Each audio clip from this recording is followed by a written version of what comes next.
온 세상을 창조하시고 온 우주의 왕이 되시는 그 하나님께서 우리에게 오셨습니다. 그 하나님이 우리에게 오실 때 어떤 모습으로 오실까 우리 모두가 생각하게 되는데, 우리가 기대했던, 우리가 상상했던 그런 모습은 전혀 아니었습니다. 우리 주님은 낮고 낮은 모습으로 우리에게 오셔서 우리를 섬겨주셨습니다. 예수님께서 이 땅에 오신 것은 우리로 생명을 얻게 하고 더 풍성히 얻게 하려는 것이다 라고 말씀을 하셨는데, 그 생명을 주시기 위해서 주님은 자신을 낮추셨습니다. 이 땅에 오신 것 자체가 낮아지심인데, 오늘 그 주님의 낮아지심의 모습을, 또 그 주님의 복음의 시작이 어떻게 이루어졌는지를 말씀을 통해서 살펴보겠습니다. 요한이 잡힌 후 예수께서 갈릴리에 오셔서 하나님의 복음을 전파하여 이르시되, 때가 찼고 하나님의 나라가 가까이 왔으니 회개하고 복음을 믿으라 하시더라.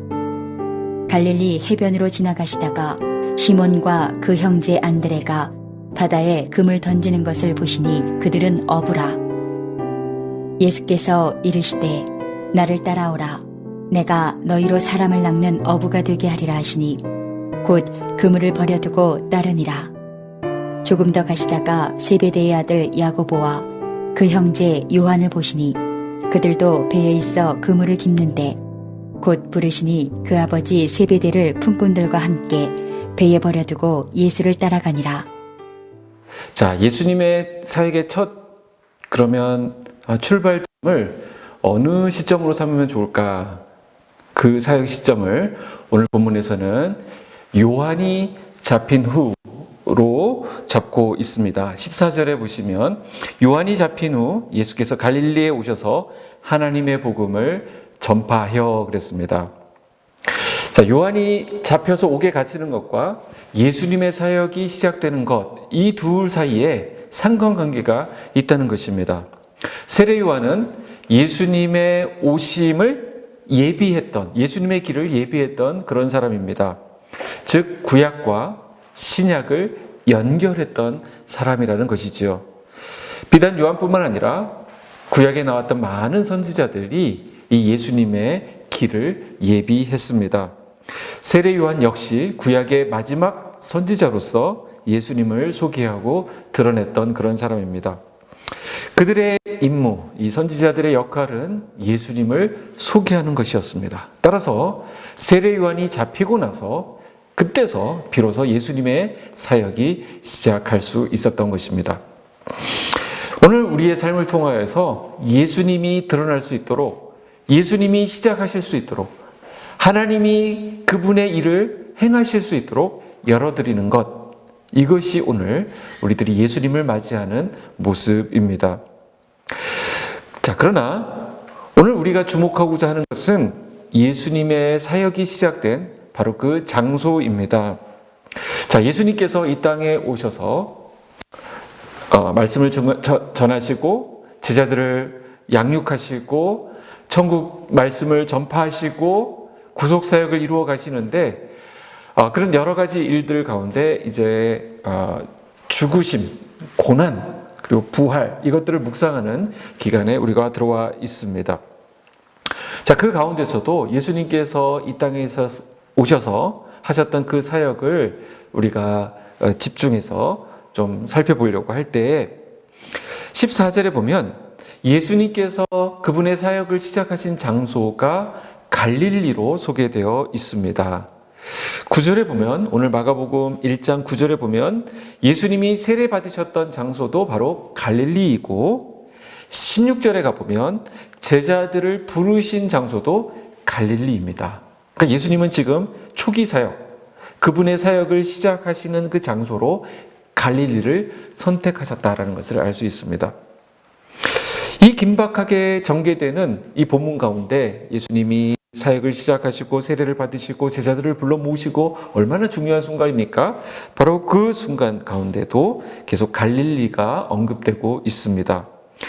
그렇다고 한다면 예수님께서 그분의 그 영광스러운 사역, 우리의 구원을 이루시기 위한 주님의 사역을 갈릴리에서 시작하신 이유가 무엇일까요?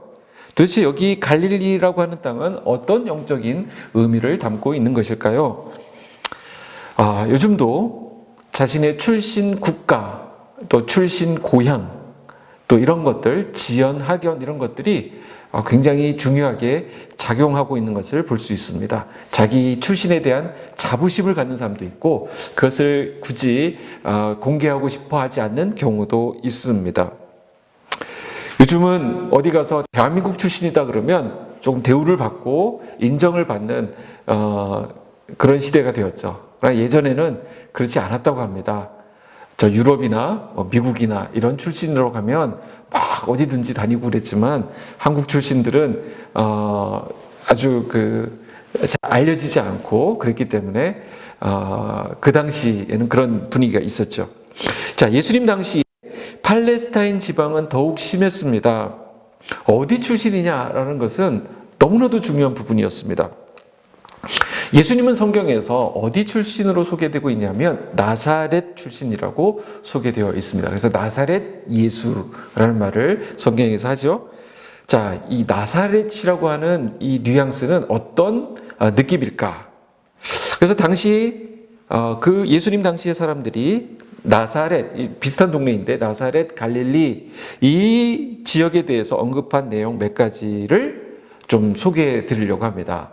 여러분들 이 소개된 말씀들을 들으시면서 이 갈릴리가 어떤 분위기, 어떤 뉘앙스를 풍기는지 한번 캐치해 보시기 바랍니다. 요한복음 7장 41절에 보면 혹은 그리스도로 하며 어떤 이들은 그리스도가 어찌 갈릴리에서 나오겠느냐. 분위기가 좀 이상하죠. 또 7장 52절에 가로되 너도 갈릴리에서 왔느냐. 참고하여 보라 갈릴리에 선지자가 나지 못하느니라. 사도행전 2장 7절에 다 놀라 기이 여겨 이르되 보라 이 말하는 사람이 다 갈릴리 사람이 아니냐. 지금 갈릴리를 대놓고 무시하고 있습니다.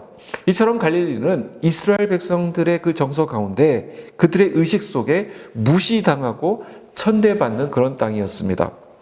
모든 지식층과 권력층, 당시에 잘 나가던 사람들은 예루살렘이 있는 남쪽 유다 지방에 다 몰려 있었습니다.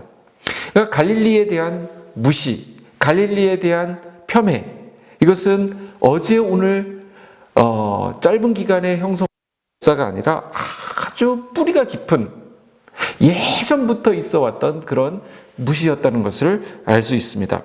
이해를 돕기 위해서 열왕기상 9장 10절에서 13절까지의 말씀을 보면 그때 솔로몬이 성전을 건축하면서 여러 나라로부터 도움을 받게 된다. 특별히 그 성전에 들어가는 백향목이라고 하는 고급 목재를 공급해 준 왕이 있습니다. 두로왕 히람이라고 하는 사람인데요. 그 사람이 솔로몬에게 많은 그 목재를 공급해 주었기 때문에 솔로몬이 너무 고마워서 거기에 대한 보상으로 성읍들을 줍니다. 그때 이 솔로몬이 두로왕 히람에게 주었던 선물로 보답으로 주었던 땅이 바로 이 갈릴리 땅입니다. 자, 그런데 이곳에 있는 갈릴리 땅에 있는 성읍 20곳을 선물로 주었는데 선물을 주었다고 하니까 그 땅이 어떤 곳인지 기분 좋게 왔을 거 아닙니까? 그래서 두로왕 히람이 이 갈릴리 와서 그 선물로 받은 땅을 살펴보러 옵니다. 그런데 그게 눈에 차지 않았어요. 야, 이런 땅을 주냐? 하면서 그 땅 이름을 가불이라고 이야기합니다. 가불이라고 하는 땅은 이름의 뜻은 쓸모없는 땅이라는 것입니다. 그러니까 솔로몬 왕 때부터 이 갈릴리 지역은 쓸모없는 땅, 첨덕부러기 땅, 그러니까 역사적으로 무시당하고 천대받는 땅, 아무런 쓸모가 없는 땅이라고 여겨지던 땅이 바로 갈릴리 지역입니다. 자, 그렇다고 한다면 이런 역사적인 배경, 이런 사회적인 인식 가운데 있는 이 갈릴리, 왜 예수님께서는 하나님의 복음을 시작하면서 모든 사람들이 주목해 볼 만한 예루살렘, 로마 이런 데서 시작하지 않으시고 전대의 땅, 무시의 땅, 아무도 주목하지 않는 쓸모없는 갈릴리에서 그분의 복음을 시작하셨을까요? 이것은 하나님께서 이 약함 가운데 하나님의 강함이, 하나님의 능력이 나타난다는 사실을 보여주시기 위해서 그러신 것입니다. 하나님 스스로 핸디캡을 쥐고 시작하신 것이죠. 하나님은 늘 이런 식으로 하나님의 일을 시작하시고 또 진행해 오셨습니다. 하나님께서 자기 백성을 하나님의 나라를 세우시기 위해서 불러낸 사람은 아브라함과 사라였습니다. 근데 아브라함과 사라는 이미 나이가 많아져서 경수가 끊어지고 아기를 생산할 만한 능력이 희박한 그런 인생 황혼에 접어든 그런 노인들이었습니다. 더구나 아브라함의 아내 사라는 불임의 여성이었습니다. 자, 하늘의 별과 같이 바다의 모래와 같이 번성케 하시겠다고 하는 하나님의 약속에 비해서 하나님이 선택한 카드, 이 두 인물은 너무나도 어처구니 없는 황당해 보이는 그런 인물들이었습니다. 이것 역시 하나님께서 스스로 약함을 선택하신 것입니다. 인간적으로 아무런 쓸모없고 생산력이 없어 보이는 것을 하나님은 사용하셨습니다. 구약에서부터 그렇게 예언되었던 하나님의 복음이 이제 힘있게 시작하려고 하는 그 시점에 좀 영향력 있고 그래도 좀 쓸만하고 인지도가 있는 지역에서 시작하지 않으시고 하필이면 멸시받고 천대받는 땅 갈릴리에서 예수님의 복음이 시작되었다라고 하는 것은 우리에게 많은 것을 생각하게 합니다. 오늘 예수님께서 그분의 그 사역을 시작하시기 위해서 동역자로 부르신 사람들의 면면을 보면 더 놀랍습니다. 16절에 보니까 그들은 모두 갈릴리의 어부들이었습니다. 그날 잡은 것, 그날 먹고 살아가야 하는 안 좋은 방향으로 모든 것을 다 갖추고 있는 돈도 없지요. 배운 것도 없지요. 갈릴리 출신이지요. 하여튼 내세울 것 없는 사람들을 예수님은 부르셔서 특히 이 바다를 상대로 하는 어부들의 특징, 거칠고 난폭하고 이런 성격들이 있지 않겠습니까? 변변한 지식도 없고 번듯한 지위도 갖추지 못한 이들을 주님은 예수님의 제자로 하나님 나라의 동역자로 불러주셨습니다.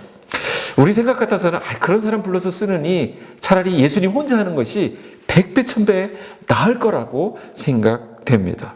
괜히 저 무식한 사람들 데려다가 예수님이 오히려 사역에 방해만 받는 것이 아닐까, 이렇게 예수님 사역에 폐만 되는 것이 아닐까, 이렇게 생각됩니다. 그러나 주님은 그들을 향해서 말씀하셨습니다. 17절 말씀해 보시죠. 나를 따라오너라, 내가 너희로 사람을 낚는 어부가 되게 하리라 말씀하셨습니다. 이 말씀에 얼마나 권위가 있었든지 그들은 그물을 버려두고 예수님을 쫓았다, 이렇게 말씀하고 있습니다. 어떻게 생각하면 예수님의 말씀에 권세가 있었다, 이렇게 말할 수도 있겠지만 다른 한편으로 보면 예수님은 그들이 알아들을 수 있는 그 낮은 상태에 있는 그들이 알아들을 수 있는 언어로, 그러니까 그들의 눈높이로 낮아지셔서 그들에게 말씀하시고 그들을 권면하시고 그들을 도전하셔서 그들을 데려가신 것을 알 수 있습니다. 그들은 어부들이었기 때문에 뭔가를 낚는다 그러면 대본에 알아먹게 되는 것이죠. 그냥 가슴으로 팍 와닿는 말이 사람을 낚는다, 고기를 낚듯이 사람을 낚는다. 그러니까 예수님을 따라가면 사람을 낚는, 이제는 내 먹고 사는 문제가 아니라 영혼에 관심을 갖게 되는 그 일을 위해 예수님께서 나를 부르고 계시는구나 라는 것을 깨닫게 되었고, 제자들은 예수님을 따라갈 수 있었던 것입니다.